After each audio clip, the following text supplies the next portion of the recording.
To be honest, I can't really remember because it's just always been part of my life, and it's probably the biggest part of my life really, the Blues. They certainly dictate whether I'm having a good week or a bad week. It's yeah, certainly something that means a lot to me.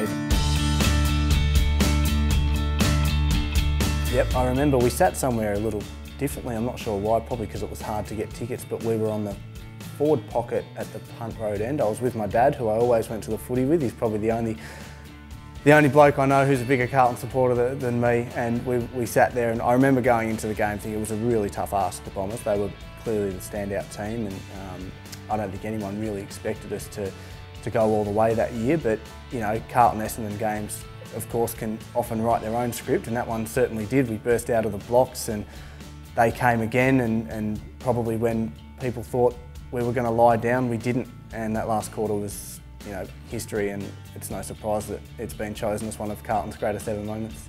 You know, there's always little pockets that stay in your memory, and I just remember I was 13 years old and I knew nothing about sort of betting or favourites or anything like that, and I remember saying to my dad at three-quarter time, I said, you know, what do you reckon? He said, oh, I reckon the bookies would have us about even money. I'm like, really? Really? We're doing so well. This is the best footy we've played in ages, and you know, to good form. You know, they hit the front, and at a stage there, it you know, looked like the Bombers were going to, you know, flex their muscle that they had all year. But you know, enter Kuda, and you know, Kuda that day I think showed why he's every bit, you know, as good a player as anyone that's ever played the game. He tore the heart out of the Bombers. Again, he probably would have taken 9 or 10 marks in that last quarter. They probably didn't give him the respect he deserved, and him and a couple of others were, you know, responsible for pulling off the great win. It couldn't have been scripted any better, really. I mean, which Carlton supporter doesn't hate Dean Wallace? So Barry Young kicked the ball in, and you know, Lloydie had been Lloydie all day. No one took the mark, and Dean Rice has just basically thrown the ball on the boot, a mongrel kick, and it's gone straight to Dean Wallace. And then Fraser Brown, the junkyard dog, just bang, bone-crunching tackle.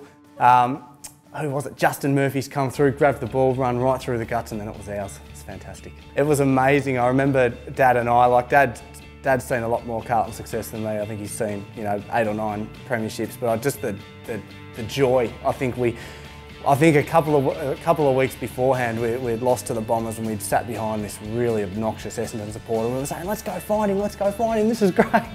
Here I am, a 14-year-old kid, you know, it was just, oh look, you know, it brought out a wild side. It was, you know, by far the best Carlton moment I can remember, and still is.